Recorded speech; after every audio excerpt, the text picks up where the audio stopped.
To South Africa now, and the Police Minister Nkandla is due to release his long-awaited report on the Nkandla row tomorrow.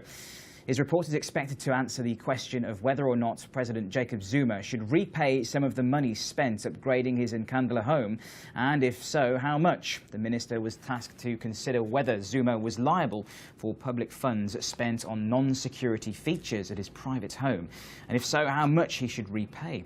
The South African journalist Heather Walker has been following developments for us, and she joins me now in the studio. Heather, thanks for coming in today. So how do we get to this point, and what led to this situation right now?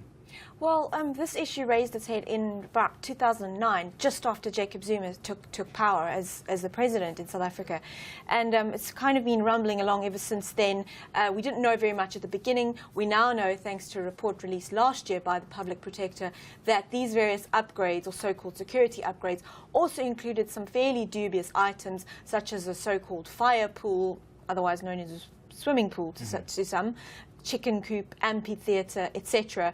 And many people have questioned, whether this was really a good use of public funds, or whether it was just Jacob Zuma, upgrading his lifestyle at the taxpayers' benefit. And we saw today Mr. Zuma goading the opposition, asking why they're so bothered about Nkandla.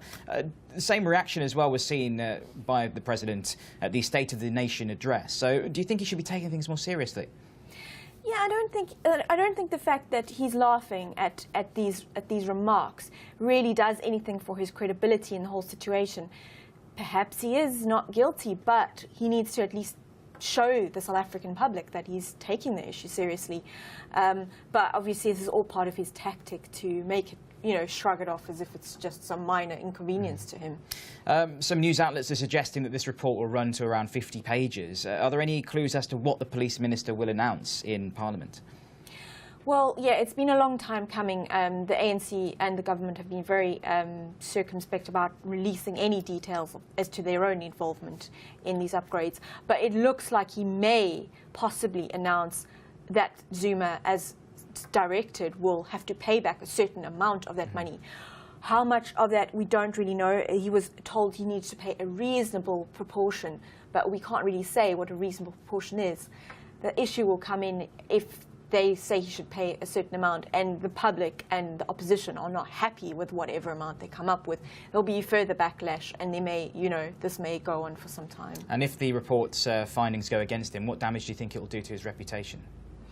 Well, I'd like to say it could do a lot of damage. However, he has come through several corruption scandals in the past, unscathed, miraculously, and he seems to be the politician with 9 lives, and he may actually emerge completely unscathed once again to continue leading South Africa into his next term. Heather Walker, thank you very much indeed for that.